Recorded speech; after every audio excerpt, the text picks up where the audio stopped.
Hello and welcome to my channel. In this video I'll be showing you guys my 2024 BIKC National Finals in the junior category.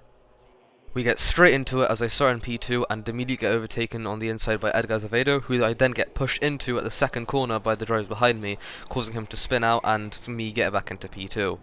You may not see the bump to my back too well on my camera, however they reviewed the footage in the live stream later on, so if you want to see that, go to the BIKC live stream yourself. This bad start has actually now allowed Jake Andrews to just bolt off into the distance and already pull a gap to me. And to make matters worse, Hector Sadlowski is now right behind me and pressuring me to go defensive. Already not even around half a lap, and Jake Anders means business already. He's probably got about a half a second lap. Very unfortunate, but we've got big grids here, 16 cars all getting around tight hairpins. We're going to have some incidents. We're going to load. We're going to test the memory on the gen pad, basically. Yeah, we're going to have a lot to do store with up this. all the incidents that we can check. But charging down to the fastest part of the circuit, it is very much Jake Anders. Look at the lead. There's defensive driving going on from Oscar already. Edgar is right there as well as they come over the line for the end of the first lap. At the end of the first lap I was already having to defend, as on the straights it felt like the car just didn't go. Through the corners it felt okay and equal, but on the straights, as you could have seen on the beginning of the windy straight, it just didn't allow me to get away. My lack of defensive and offensive knowledge at this track was also quite a problem, as you'll see later in the race. In 8th, Ty is in 9th, Megan Rowlich is in 10th, we've got Jaden 11th and Ben Longman. Then we've got David Konowski, we've got Edgar, we've got Ross, we've got Charlie Roper at the back. That is the leaderboard end of lap 1. What a flying gap, but the battle, what we're going to focus on is the absolute titanic battle that we've got for 2nd, 3rd, 4th, 5th and 6th. Yes, it'll be interesting to see how Azevedo gets through. He's already made up 2 places considering he was span out towards the back. As Oscar Chowick is there in 2nd place, holding off Hector Sadlowski. I'll speak English in a moment here.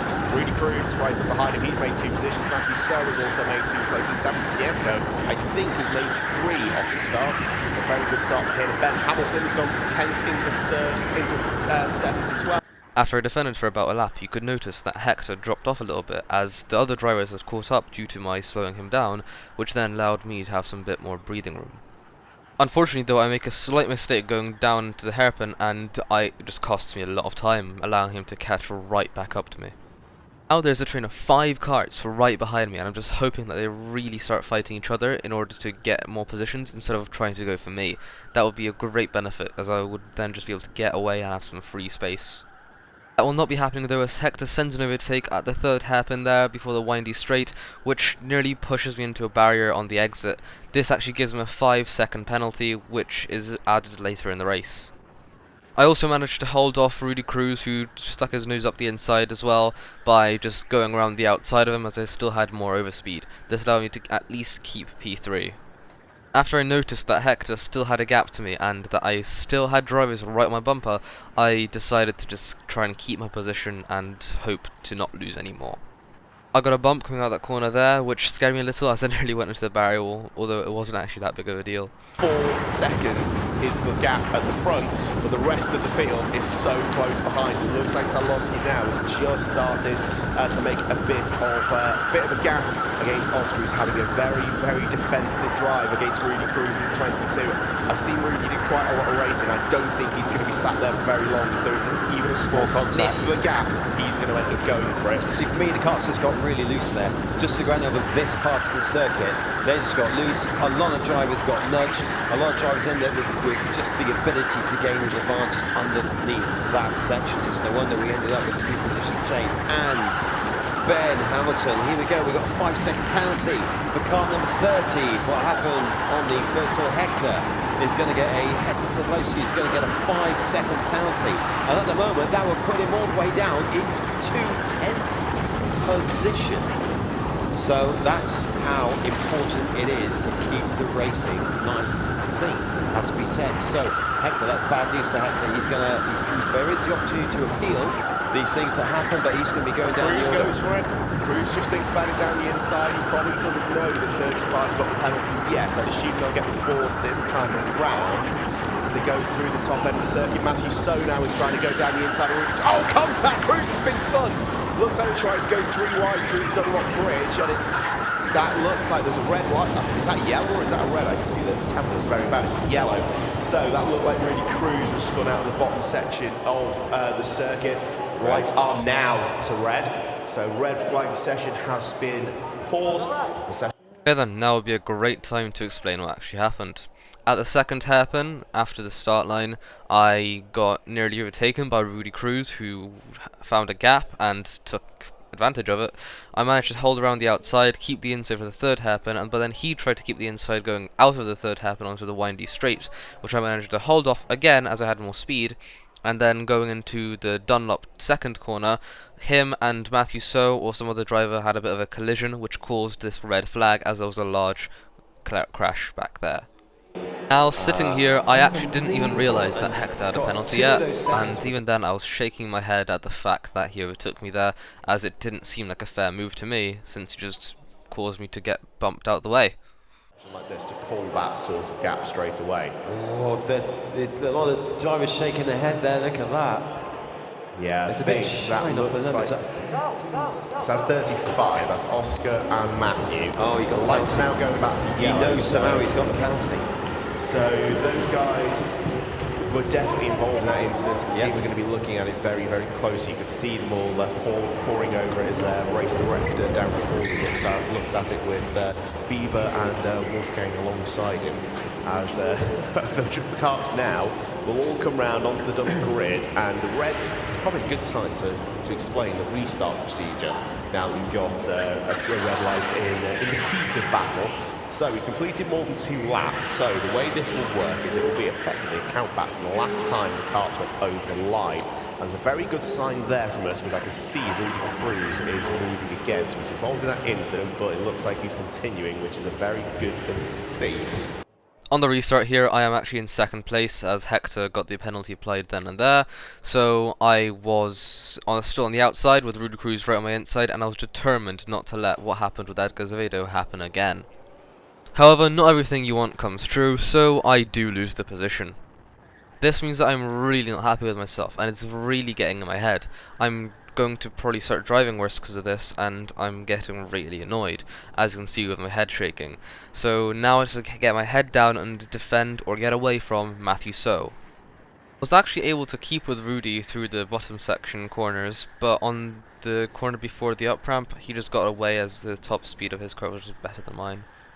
I was again able to close back up, but the bump seemed to slow me down more than him before the right-left section, so I just lost more time again. And now there's a kart length and a half gap going onto the straight. Ben Hamilton, 5th place, a little bit of bumping and barging up towards the tighter section of the circuit. Oh, look over the shoulder.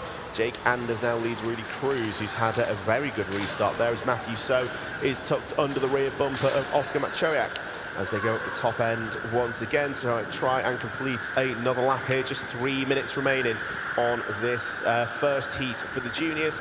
It's already been action-packed, but it's still not finished just yet. Yeah. It was actually kind of finished for me until this moment. 1 lap later, and Matthew So is still right on my bumper. He tries to stick his nose up the inside on the corner before the up ramp as I get a bad exit. However, because I don't see him and he was only 20% alongside, he had to back out as he would have ended up in a barrier otherwise. Yeah, so Oscar just had a little bit of a bobble coming out of the right-hander before you turn into the ramp. He just saw that was enough for Matthew So to just think about putting his kart side by side, but as he managed to get the kart in a straight line quicker, Oscar was able to get the drive, and it meant that Matthew had a choice to either back out or potentially engage in some contact, let's say, to gain the position. But he's now got Ben Hamilton tucked right under his rear bumper, and Hamilton is closing very, very quickly. The 36 versus the 20. I think Matthew So is going to go from being the attacker to being the attacked very quickly. That was quite a scary moment for me, as I really did not want to lose any more positions in this race. 3 blistering time being set by Jake, as he's now a second clear of Rudy Cruz in the 22. As we watch the fight over third place, there is now 1, 2, 3, 4, 5 carts in this fight. Goes from Oscar all the way down to David Sniesko in 7th place. They file through the tighter section of the circuit, go down into the first of the ramps. That hairpin really tight and really catches carts out as they just bottom out, tap the brakes before the kart turns in as they fire through the fastest chicane that we have in indoor karting, through the left, through the right. Get up towards the first corner. Oscar goes a little bit defensive against Matthew So. This is going to bring Hamilton back into the fight. Jack Harrison is also in this, trying to hold off David Sniesko. Megan Rowledge and Edgar Azevedo aren't that far away from this as well. So just a tiny overlap on the 35 as we go on to what we believe will be the last lap. 30 seconds remaining on the clock. It's going to be the last time through of this first heat for the juniors. As they go through Mech Bay Corner, you just see how much that they're throwing the cart into the corner just to get the front end turned in, as it looks like Oscar just about has the measure of Matthew So right now, as he goes up through the tank section. That's nicknamed Ferrari Wall, because there used to be a really beautiful mural of Michael Schumacher painted over the rear of there. And that's pretty much the end of the race. Nothing more happens, as it's the last few corners, and it's just me finishing in third. Unfortunately, I didn't keep second. However, fortunately, I'm not starting on the outside again for Heat 2. That we crowned our BIKC already. Oh, 20 gets it all So wrong. made a mistake. Matthew So makes it all wrong. He might be lucky that the checker flag is there. Let's say they all go through, and that race actually settled really, really well. After the little kind of nudging and bumping on the first few corners, and then about all that halfway through. Last half of the race really settled well. But there's no doubt about the champ on that one. Jake Anders, 1.6 seconds clear of Rudy Cruz at the end of their first heat, with Oscar in third place. After this heat, I was broken. Losing second and going down to third seemed like an absolute nightmare to me, but after watching some more heats, I realised that second place always lost out to third. There hasn't been a single time when that didn't happen, so maybe I could still come back and get another position, maybe even fight for first. My hope had been rekindled, and I was determined to make it a reality. Sitting there on the grid felt like an eternity while all the other drivers got lined up. My eyes were fully focused on the lights ahead, making sure I would not miss when they went red so I could put my visor down and be ready for the green start lights. Let's race!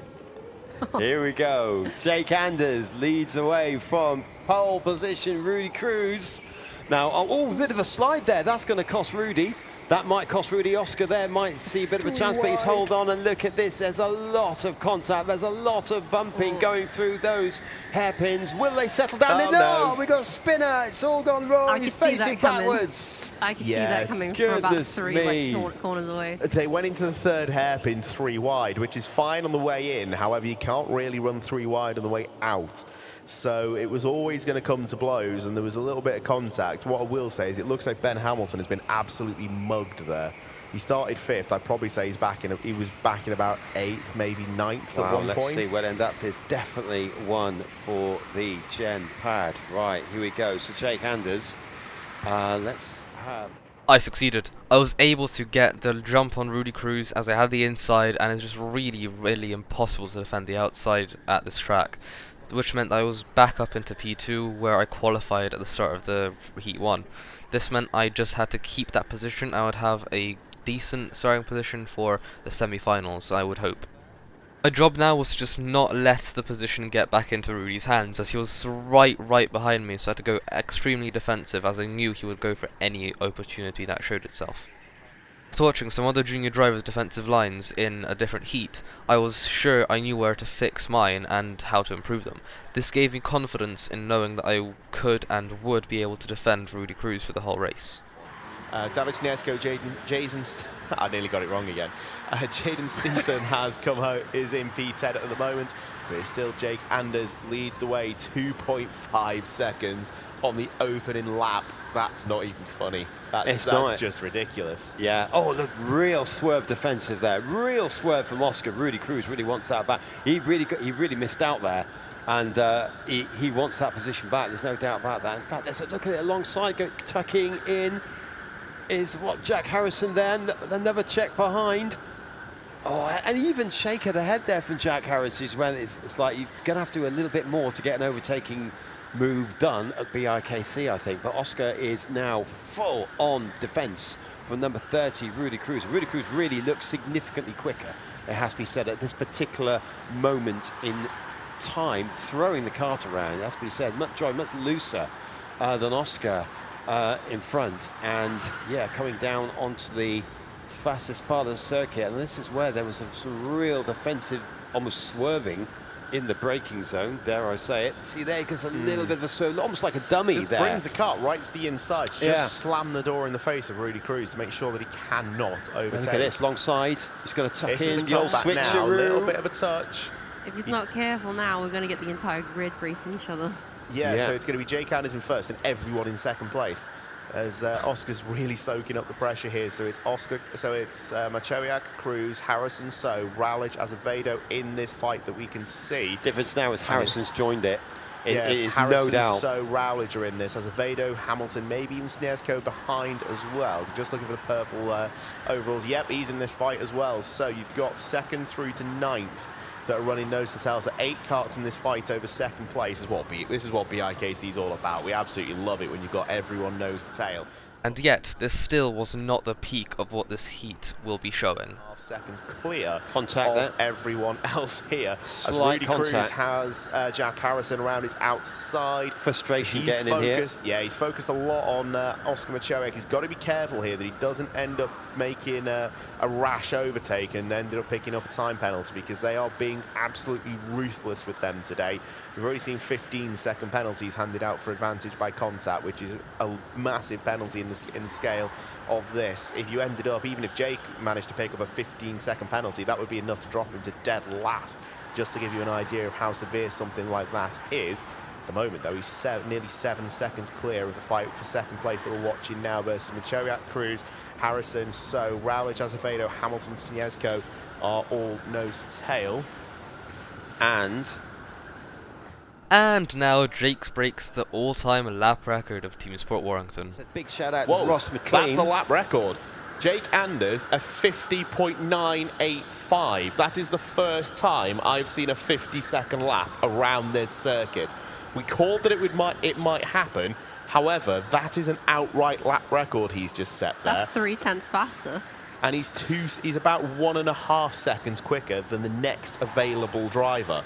As about 4.5. All I can say, Gary, I did my best. I tried to give a shout out for Ross McLean for Canvas Lang in his first year in karting, but we got interrupted by a new lap record by Jake Anders, which is absolutely fantastic. And there's a little bit of work going on with our audio people behind the scenes, because I probably need to say it. We are. There we go, just in We've time got to it see back. Rudy We Cruz did on the rear lose. bumper of Oscar Machowiak. We were commentating blind That's there the for the past downside 3 of laps. having a commentary box that isn't trackside. But now Did so we anybody notice? have Oscar Machowiak, who's still defending from Rudy Cruz. Jack Harrison's in this as well. Matthew So is a little bit further behind. Jake Anders is 10 seconds, nearly 9.1 ahead of the rest of the field. He's about 1.5 seconds quicker than anyone else out there. That's a special lap time there from Jake Anders. I can't believe he's managed to pull that out of the bag. 50.985. Oh, there's contact there at the top. That looked like Rowledge and Snesko by the look of it. So I think Hamilton has managed to clear Rowledge at the top. And there's Jake Anders going into the second hairpin. The other guys are just coming out under the footbridge. That's ridiculous. Can someone go out and slow this kid down, please? It's going to make the racing a little bit too boring. Around the outside, though, Jack Harrison's trying it on Rudy Cruz. Got the inside of the second hairpin, a bit of a touch between the pair of them. Cruz ends up in losing the position. Jack Harrison is now in the clutches of Matthew So. Now that Jack has overtaken Rudy here, I have a good gap to the drivers behind me, so I don't have to go defensive anymore. So I'm just trying to pull away and keep getting away while hoping that they're going to continue fighting.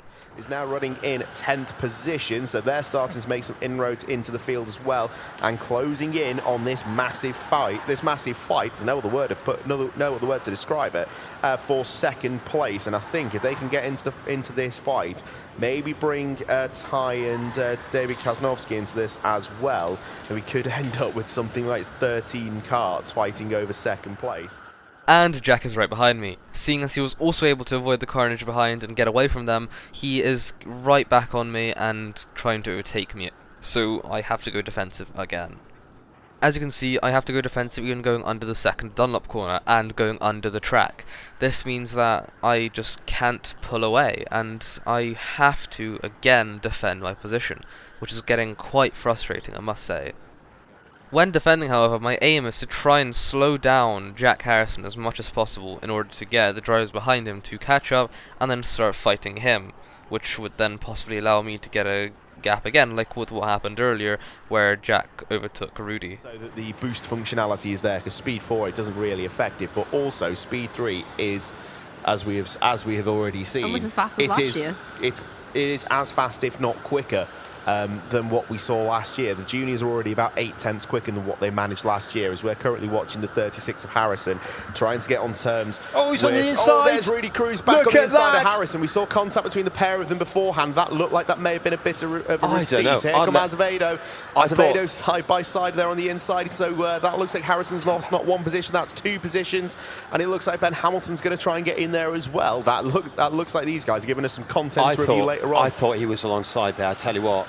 Oh, look at that! Oh, Touch that's on a the big inside. crash. That looked like a small mistake from the 20. The lights go red as we got a track blockage.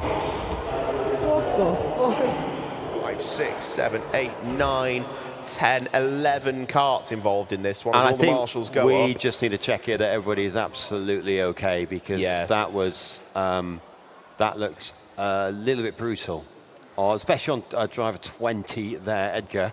Yeah, so who made the move, really pushed it, but these drivers are going for gaps. There's a lot to review there. The previous incident, I personally thought he was alongside there. On this matter, I actually agreed with the commentators, as I also thought that Edgar was alongside that. If the barrier hadn't been a steel or brick wall, then it would have probably moved and allowed Edgar to get past Rudy there, which would have continued the race. Luckily, there was no restart, as if there was a restart, I'd be starting on the outside in second place again, which would be very, very unfortunate for me, as I would not want to lose another position, because that would just be awful for me. But seeing as it's just ending here, I will be finishing in second, as they decided to just keep positions as they were. I don't know how they actually decided the positions for those caught in the accident. Unfortunately, Edgar also got a 5-second penalty for this, as he was seen as the one who caused the accident. So that was really unfortunate for him, as it dropped him down really far back. Okay then, it is now time for the semi-finals, where I actually didn't know where I was starting at the beginning, but luckily I was starting in third. Callum Eve was in second, and I had Bobby McGurr in P1, with I think Benji Hamilton in P5 or P4, I can't remember. But it was an eventful race. However, I'm pissed that I did not have a good car in this one, as the one I had just didn't have the straight line speed I needed, which caused me to have quite an unfortunate race today. But you'll see how it goes. Down, the game faces will come on, and the 5 red lights will start to illuminate for the last time in the semi-finals. The juniors. As the lights in the semi-final begin to go red, I prepare myself to try and do exactly what I did in Heat 2, and I actually do it. I get this run on Callum Eve into turn 1, allowing me to get into P2 and get right on the back of Bobby McGurr. Now that I'm in P2, my goal is to chase down Bobby. Even though I would be then starting on the left-hand side, on the outside of the grid, I would still have a good chance at a podium at least, even though I would be on the outside, as it would be on the front part of the grid. However, something I did not know at this time is that this kart had quite the fatal flaw. And that's what's put them down and out, and that will most likely mean that You might be able to see that going onto the up-ramp section, I was having still like half a kart length gap or a kart length gap to Benji Hamilton in third place. However, on the straight, that just closes. This kart had no straight line speed. This means that after everything I do normally, even with the boost button on the straight, I have to defend the first hairpin, and then the second hairpin, and then he manages to get the run on me into the third hairpin after I, for some reason, go wide and decide to not defend the corner. This was a fatal mistake for me in this race, as even though he makes mistakes throughout the race, after he stops making them, my kart just can't keep up with him. Bobby McGurr, for the first time all day, Bobby McGurr has a bit. Now, after I hit a few barriers and make a few mistakes, there's a bit of a gap between me and Benji, and if you can see, then going through every corner, I'm closing that gap to him. However, on the straight, going down the ramp and up to the first hairpin, he just gains on me and gets away from me, without me being able to do anything about it. Joe Jennings and Hayden Adams, who now occupy the top 8 places, and the rest of the field a couple of tenths off. As you can see, going into the first hairpin, the gap has grown exponentially. However, as I said, going through the first hairpin up to the second hairpin, I gain a lot, which is what happened throughout this whole race, as I was just constantly gaining through the corners while he was getting away from me on the straights. This seemed to be true for basically every single corner. I was catching him every single time, and then he was just getting away from me on the straights. This was really, really frustrating for me after looking through my footage and during and after the race. I spoke with Benji, which you'll see later, and he also agreed that my cut just didn't have the straight line speed. It was really, really unfortunate, as if it was more equal, I could have had a nice battle with him for second place. Driving. Screen, looks like that incident at the start was actually deemed to be the fault of Tassos Grigoridas.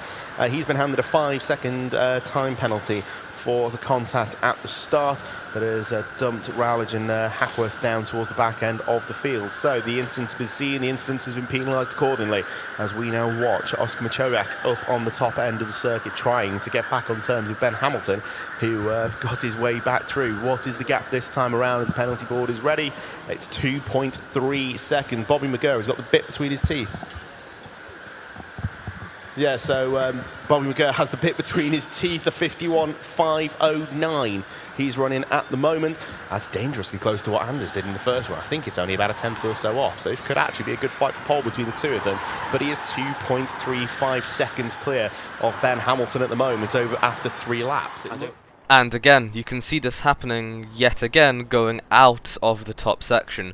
I gained a lot going through the under section and the top section, however on the straight he just gets away. It's such a frustrating situation to be in. However, this is what karting is, especially rentals, and I can't really do much about it. I was just desperately trying to keep up with Benji here, trying to stay on his back, stay close to him, so that if he makes one mistake I could capitalise on it and gain back P2. But at the same time I knew that at this rate Callum Eve would catch up, and it was just a matter of time before I would have to defend again, and that would make it the 3rd time in a row. So it was quite a tough situation to be in. I also knew that if Benji improved his sections and corners, even to the slightest bit, that I wasn't catching him so much, then he would be able to easily drive away with on the straights, and it would just leave me with nothing. So, yeah. Very quickly from towards the back of the grid, Iris Crease, she was 15th at the start, she's now up into P10, both by virtue of some overtakes, some incidents in front, and the penalties for drivers ahead. If continues falling like this, she could end up getting herself on the last row of the grid of this, right? Yeah, Ben Hamilton with a lot of oversteer going around the hairpin there, literally an armful of opposite lock, as you can see, like it just on the limit stuff, but it's a little bit messy. He's working that wheel a lot, is Ben Hamilton, if I'll be honest. But anyway, he's in second. He's 2.9 seconds. I don't think he's going to trouble Bobby McGurr. We were hoping that he might and create a bit of a great race, but no, 2.7. But he's still look how slow he's been on this lap. His gap was not. Watching back this footage is one of the most mentally painful things I've done, because now I keep seeing things that I didn't during this thing. If I sent it here, I would maybe have been able to get back my position. So I'm just really, really frustrated, especially since I caught up a lot during this lap. Going back through this footage, I'm really, really wondering why I wasn't looking for an opportunity to get that position back, even if it was a little risky. I guess it's just a hindsight thing, but it's still so frustrating to see myself doing this. 2-1. By comparison, Machowiak put in a personal best, 51.7. Meanwhile, Bobby McGurr, 51.6, is still running away at the front. 3.5 seconds is the gap. I think he's looked what Anders did earlier and said, if you can do it, mate, I'll have another crack at it as well.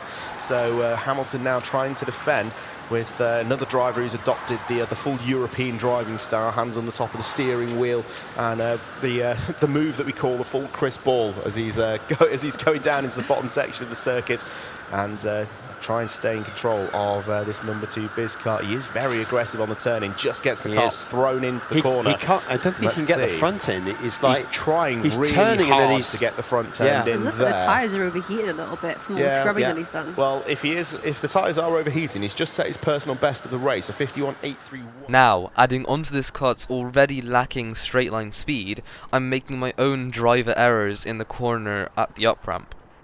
This is really not helping my situation and is only making me more and more frustrated. I need to calm down if I actually want to catch Benji or have any chance at even keeping my own position P3 right now. Unfortunately, regardless of what I was trying to do with this kart, it just couldn't help me catch Benji. Benji was able to just drive away and have a nice, clean, free race for the rest of this session, this semi-final. Meanwhile, I was actually being caught by Callum Eve, Jack Harrison, and Edgar Azevedo, I think. This was not helping, and it began getting to the point that I had to actually defend from Callum Eve. This means there are 4 of us fighting for P3 right here, and any one of us could make up at least one position, or maybe even 2 or 3, if even one of us makes a mistake, because in this, it could be very, very detrimental to our race. And in my case, it was even worse. I could lose 3 positions in the worst case scenario. I'm now going ultra defensive to make sure that no one gets past me. If I let even one through, then that will really impact my starting position for the grand final. I was also making sure to not leave any space on the 3rd hairpin, so a situation doesn't happen again like with Benji on lap 2. If I let someone overtake me there again, I would not be able to forgive myself, as it would mean that I would not have learned from my mistakes at all. Since my 360 view camera was broken for this race and I had to use my front view only camera, you might be able to see some bumps I get from behind due to the low amounts of stabilization compared to the 360 one. This is, however, actually a good sign, as it means that I'm properly defending, because I'm stopping on the apexes and making sure that Callum and the other drivers behind aren't able to get as good of exits and pushing me along, giving me more speed out of the corners. It makes sure that they can't get past me on the exit, as they would lose their own speed, as well as giving me a better boost coming out of the corner. It happens again, but a bit more emphasized, as I slow down to really turtle pace to make sure I first of all don't overshoot the corner and get switchbacked, and second of all still make sure they stay behind, as it's quite impossible to go around the outside of a driver here, especially if you're in a train like this. Thankfully, it was now the end of the semi-finals, which I was really disappointed about. I was not happy at all with my pace in this, and I was not happy at all with my result in this. It meant that I would be starting either 6th or 5th in the grand final, and it was such a shame, as I could have been starting 3rd.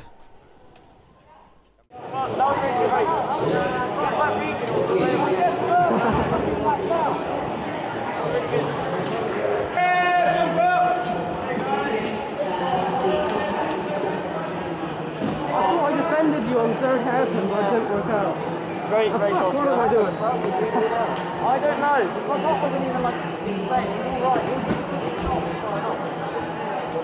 Oscar, that was a really good race. Yeah. You benefited because...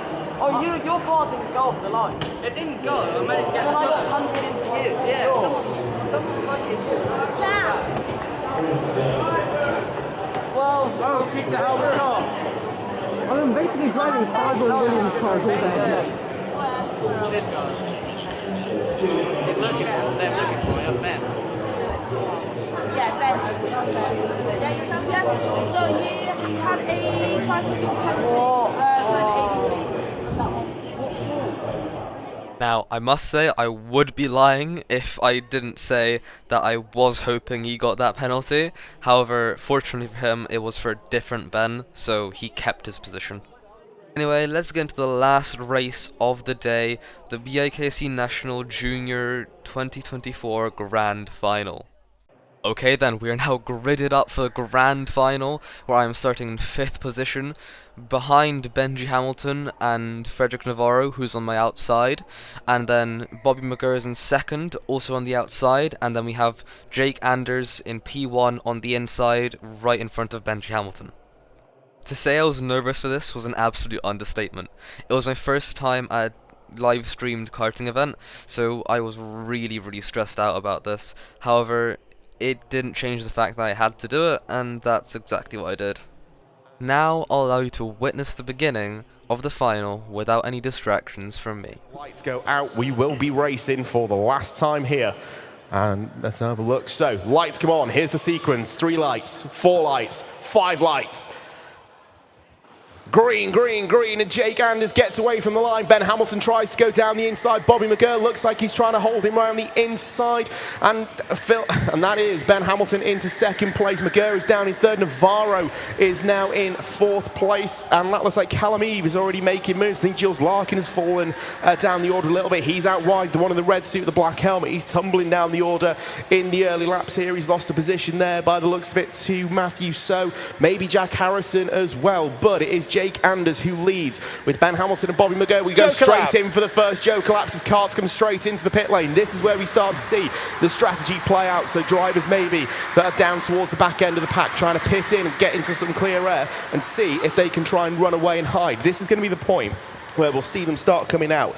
So they come down the back end. They should, in theory, at this point, come out into clear air. So as they come towards the starting grid, is Anders over the line? It's Ben Hamilton, Bobby McGurr. As you see the 25, that is Jack Harrison, who's been into the pit lane and made his Joker lap. It looks like he's the only one that's come through this time. So all Harrison now has to do is get his head down and try and run away and put in the quick laps as quickly as he can. So Anders leads, Hamilton second, McGurr third, Navarro, Machoak, Eve, Azevedo, So, Larkin and Peters are your top 10. Let's see if anyone goes in for the Joker this time around. From the top guys, it isn't.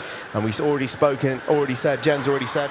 So, the start didn't go too badly. I nearly got third, but I went too fast when trying to go around the outside of Bobby, so Frederick was able to go up my inside again and retake his fourth position, so I dropped down to fifth again.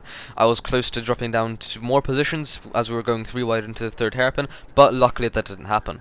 Going into the second Dunlop corner, I made a bit of a mistake, went wide because I didn't expect the tyres to be so not grippy and cold throughout the day because they were usually grippy. That led me to lose a lot of time to Frederick Navarro up ahead, and now have to regain all that time, but yeah, let's see how I do.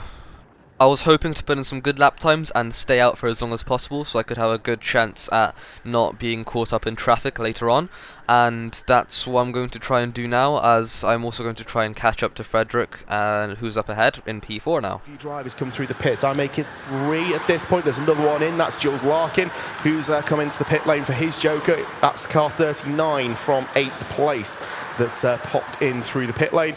Ben Hamilton now still holding on from Bobby McGurr. Jake Anders only about 8/10 clear at this point, as over the last 3 laps he hasn't quite pulled away in the same way that he has over the course of the day. It's just going to be an opportunity for us to see Jake Anders racing for it. There's Larkin coming through. Let's see where they come out in terms of the drivers who've already pitted. We'll know that when they come over the line. See, the key here is Bobby McGurr. If he makes his Joker lap, it will set off, I think, the Joker laps at the front of the pack, because you wouldn't want a driver that fast somewhere else on the circuit where you don't know where they are or how fast they are going. Yeah, so it might trigger all the top drivers to go in and do that, and we will effectively might see some that's a 5-second penalty there for Jules Larkin. There's 5 seconds. We'll find out what that is. Cross the white line going into the pit lane. So that just shows how badly it can be, how badly a pit stops can go if you get it wrong. Indeed, but here we go. Jake Anders leads by just over 1 second. Bobby McGurr is in third at the moment. Jen. Yeah, so the Joker lap is definitely going to be a big advantage to a lot of drivers later into the race. Obviously, crossing that white line is a big no-no, obviously on entry and exit. We haven't seen the white flag being waved just yet, I think, because obviously it's a clear track out there. And the leading drivers will be blue flag most likely through the back running drivers. They won't be blue flag because they're not lapping, are they? So yeah, they've got to definitely come into the pit lane then if we start catching the back of the drivers who have already jokered. So that's going to come into strategy as well. So the point we were making about Jokers and coming out into some clear air, we reckon it's probably worth about, what we say, about 12 or 14 seconds. Looking through the results here, if McGurr was to come into the pit lane now, he would come out into a good little spot of clear air just behind Hayden Adams. So it probably put him around about 15, 16 seconds off the back of Jake Anders. That would give him a good little bit of clear air in front of the guy, with the guys in front of him. He with the lead driver who's been through the Joker as car 1. David Sniesko comes into the pit lane. It looks like, from me, the lead driver that is Joker is the 31 of Edgar Azevedo. He's 18 seconds off. So if McGurr or the leaders were to come in now, they still would have a little bit of clear air. What the theory of going long is, you don't want to end up fighting for loads of time with loads of different slower drivers potentially. And you see the guys that are maybe towards where, like Callum Eve, Matthew So, if they were to pit now, they would end up right at the front of that fight with Azevedo, Harrison, who's now come back out just behind Azevedo and Sniesko. They would end up in that fight. So for them, you really want to go long. The leaders now, if they were to come in, they would come out just in front of that battle for 11th or 12th. I think Bobby McGurr is so fast. What we're missing here, okay, is the fact that Ben Hamilton is now 1.6 seconds behind Jake Anders. In the old school racing, Jake Anders has got, if it wasn't Joker laps in here, we'd be talking about Jake Anders is going to run away with this. However, Bobby McGurr, there's no doubt, has got the pace to win. He's 2.2 seconds behind. While all the commentators are really excited and theorising about the Joker laps and the results that could happen, I'm slowly catching Frederick Navarro here, and over the last lap I've caught up significantly. This actually isn't a good thing, if I must say, because I, for some reason, don't Joker lap here. I am certain, if I Joker lapped here, I could have been on the podium or top 4. This could be what wins him his championship. We said the Joker laps are going to fight into this. It's made it really exciting already. With just over a third of the way through here, there's another car in the pit lane. We'll try and ID them. But here's the defending champion. Let's see where he comes out. So he's going to leave the pit lane now. That's the 30 also in of Hayden Adams. That was the car he was going to end up around about. As he now leaves the pit lane, and that is McGurr back out. Where is he finished up?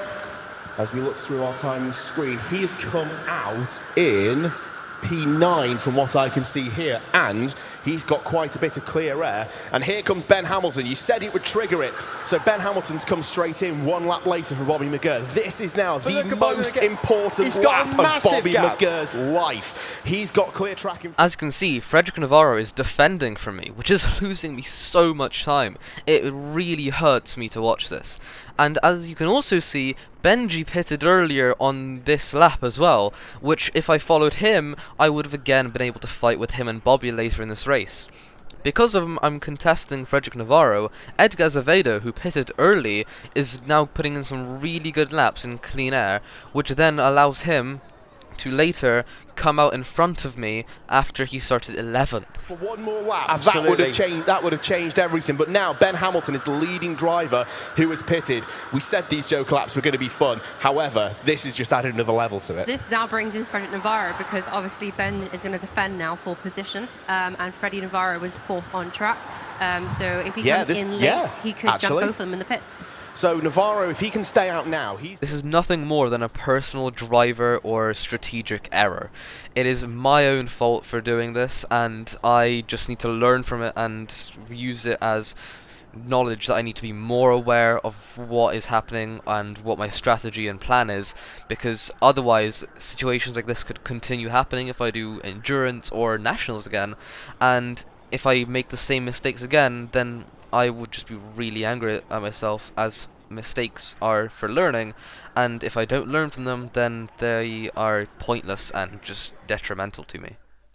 Okay then, skipping ahead, we go into the lap that I do my pit stop in. I slow down, raise my hand and go into the pit lane here. We have to stop at the cones, and then Marshall there will see if we actually stopped. If not, we'd get a penalty, and if we cross the white lines on the entry to the pit lane and on exit to the pit lane, we'd get penalties as well. Our carts were restricted down to, like, I think setting 1 or walking pace in the pit lane, so that it was not a fast pit stop, it was a very, very slow one. So we would come out behind drivers likely, and it would lose us a lot of time. So this felt like an eternity, if I'm honest. It felt like the slowest thing in the world. I come out behind Edgar Azevedo, who did his pit stop really, really early and had so much free space to do really good laps in. For the rest of the race, I was just behind him. I didn't gain or lose time to him, and we were both catching the top 3, but alas, I don't think it was enough. a lot of time out of the leaders. So from how I see these things go, I think if Navarro stays out right into the end of the race, he could jump all the drivers. bar Anders. It's going to be really tight here because he's got, what, 8 seconds to Bobby McGurr, 9.5 to Ben Hamilton. I think at this rate, Navarro is about net 4th when all the pit stops play out. It's going to be really close and tight with Azevedo on the exit. But I think he's about net 4th as we get through this. However, Anders and McGurr is down to 3 seconds. That's half a second. Yeah, that's because come out of McGurr that. on the last time over the line set the fastest lap of the race so far, a 51.313. Anders' best time is a 51.346. But Anders is only running around the 51.7 sort of bracket at the moment as Navarro cuts the beam over the line with Matthew so right on his rear bumper. So the leaders on track are nose to tail, and Anders is taking seconds out of them at the moment. 2.7 the gap is down to. There you go, between Matthew Jake So and just come Bobby. into the pit lane. So that's Matthew So from second place going to come into the pit lane now. This will give us a rough idea of where we might see Navarro because he's pretty much in the same part of the circuit. So wherever So comes out, we've got to anticipate that that's about where we're going to find Frederick Navarro. I think it's going to be around about Edgar Azevedo, Oscar Machoak as we get like the 6th or 7th bracket at the moment. So let's see, we're looking at the pit exit. There goes the 35. Oh, that looks so much slower than everything else. Like, you forget how slow walking speed actually is. But there's the 35. There goes Hamilton through there. There goes Azevedo. And Machoak is going to come through as well. So he's going to come out behind Callum Eve. So that's an idea right now. If Navarro was to pit now, that's about where we could expect him to come out. He's right in the middle of a fight with Machoak, Eve, Harrison, Snesko, that sort of bracket. So about 8th or 9th. Anders, though, is 2.8 seconds behind Frederick Navarro. And Navarro still owes us a pit stop here. Yeah, but Anders is flying. 2.3 now between Jake Anders and Bobby McGurr. Bobby McGurr is absolutely flying. Fastest lap again last time by. If McGurr is going to hand over this title, he's going to go down fighting. I tell you what, it's all down to the start, isn't it? If Bobby McGurr had made a slightly better start and held on to that second position, this would have been such a different race. But it's still not over because the gap is coming down, and with just 6.5 minutes, that's about 6 laps to go, he can still get on the tail. He can still get right on the rear bumper of Jake Anders in the final of the Juniors BIKC 2024. Here we go, it's all about the lap times now. So Frederick Navarro, and it's all about, does Navarro hold up Anders?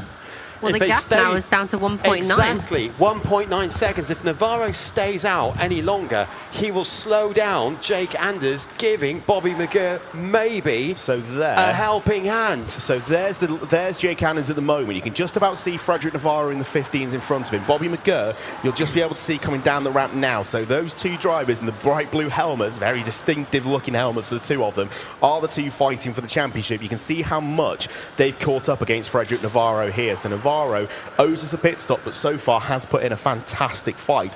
It just doesn't look like he's quite got the ultimate pace at this point. He's around about a second off what he's been running really affect over the things. course of the session. So his PB's round about 51.5 at the moment. He's currently running 52.3s. Meanwhile, if he ends up, he could end up really affecting this, like you say. If he stays out for one more lap. If he stays out and Anders ends up on the back of him, Anders then has to try and fight him on circuit. So this could end up giving Bobby McGurr more of a chance to get in, because every single lap Bobby's just been pounding in laps that are quicker and quicker than Jake's.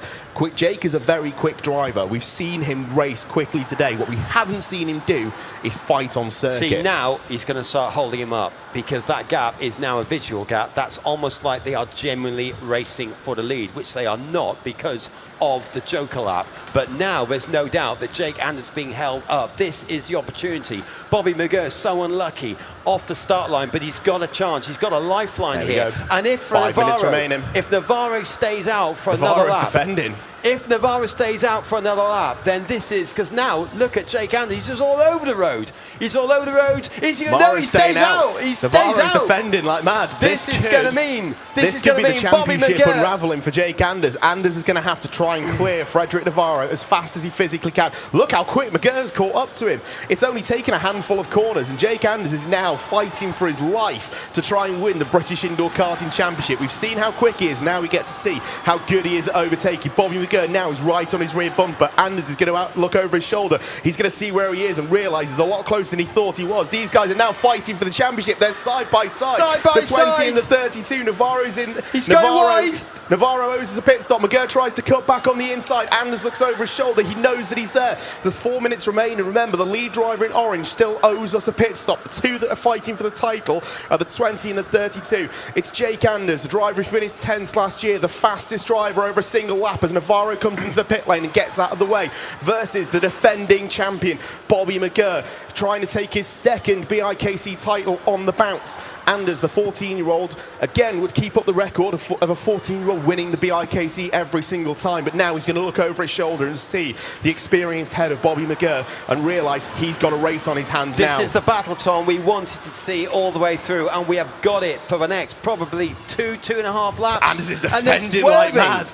Anders defending like mad. Looks to the inside. He holds the car as tight to the inside as he can. He's really slow through the second hairpin as a result. I'm going to look at the lap times they come through here. I reckon they're going to be in the low 53s this time round. They're going to be so far off the pace they've been running. 3 laps to go here in the BIKC for the juniors. 2:10 separates the two championship protagonists. McGurr is trying to hold on to his title. Anders is trying to do everything to snatch it off him. The 20 looks over his shoulder. Yeah, these two low 53s, they're about 1.5 seconds off what they have been running over the course of this event. Anders, a very experienced head around this event, around this circuit. Bobby McGurr is no stranger to having to win a championship and having to fight for it. We've seen him defend all day. Let's see what he's got in terms of attack. 2.5 minutes remaining before we crown the junior BIKC champion for 2024. And McGurr is right on his rear bumper. The two side by side going into the first hairpin. They go wide. Anders runs in wide. He's going to try and do everything he can to make sure that he doesn't end up handing over this title.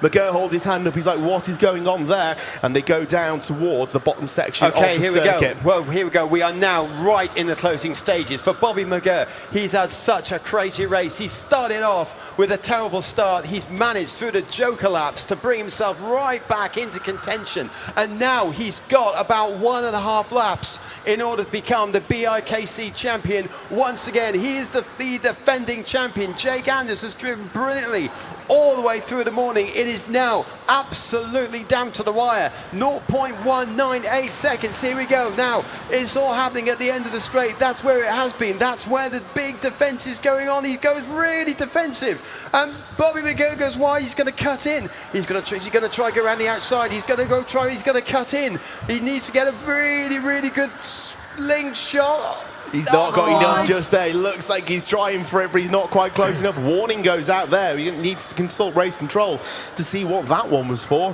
which one of the two drivers it was for. It may have been for the 20, for that defence down at the first corner would be my guess, but I think we're getting close to the final part of this event now. Anders looks over his shoulder. McGurr is running out of time here if he's going to try and take the title off him. Now through the top end of the circuit, Anders is still doing just about everything he needs to do to hold on to this title, but Bobby McGurr can slowly start to feel the championship slipping out of his fingers. They go through the top end of the circuit, come down the ramp. They may just squeeze one more lap in here through the chicane.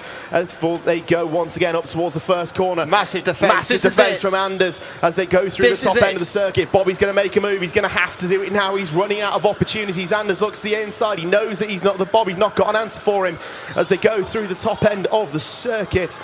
And it looks like they're using the full start flag for the last lap flag is going to be my guess. So Anders now, this is a 3-way fight. They've been fighting that hard. We completely forgot he was there. Look at Ben Hamilton's there in third. There's 0.5 second separating the top three. Where's he come from? Where has Ben Hamilton come from?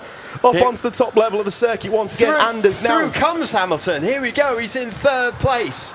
And he can make a stab to try and go one better than what he did last year and go through into second position. We got Jake Anders. It is the final lap of the BIKC 2024, and it's all going to be down to the fastest section of the track. He goes really defensive, does Jake Anders. Ben Hamilton's looking. He's looking at Bobby McGurr, but Jake Anders is just about done enough through here, through the last corner. He looks over his shoulder. Bobby McGurr has put up a fantastic fight here, but coming through the last corner, he took the lap record. This time, he takes the championship. Jake Anders wins the British Indoor Karting Championship. It was a valiant effort from Bobby McGurr to come home in second place as the champion goes down fighting with the second fastest lap of the event so far, a 51.241. He gets to the end, and Ben Hamilton continues the run of a Hamilton finishing third in the British Indoor Karting Championship. What a fantastic race between those young drivers. Two very worthy champions so far. Jake Anders, absolutely fantastic drive all day. And that was it. That was the grand final. That was BIKC Juniors 2024. I finished 5th, Edgar Azevedo in 4th, Benji Hamilton in 3rd, Bobby McGurr in 2nd, and Jake Anders in 1st. I congratulate everyone in this race, anyone who made it to Nationals, and everyone I raced against. It was a really fun time. Loved every second of it. Can't say I'm not disappointed though. It was a mix of emotions, I must say. Quite disappointed, but quite pleased with it at the same time, especially since it was my first ever BIKC, that I was just really happy with the result. But at the same time, knowing that I could have had a chance at the podium if I just kept my position in the semi-final, if the karts might have been a bit equal, but blaming the kart is stupid. There's always something you can do as a driver to do better. There's always something you can learn, and that's what I'm planning to do next year, or this year rather, 2025. It's going to be a time when I'm hoping to achieve even more. I cannot wait for BIKC this year and all the other championships I'm doing, so I'm hoping to do well in those, hoping to bring a lot more content to this channel as well, as I have a busy schedule. So yeah, I thank you all for watching this video. I thank you all for supporting me, for supporting this channel, and supporting my karting journey. I really hope you continue to view my channel, as I will have a lot more content this year, and we'll be posting it much more often. Yeah, really thank you for watching, and I hope you all have a great day.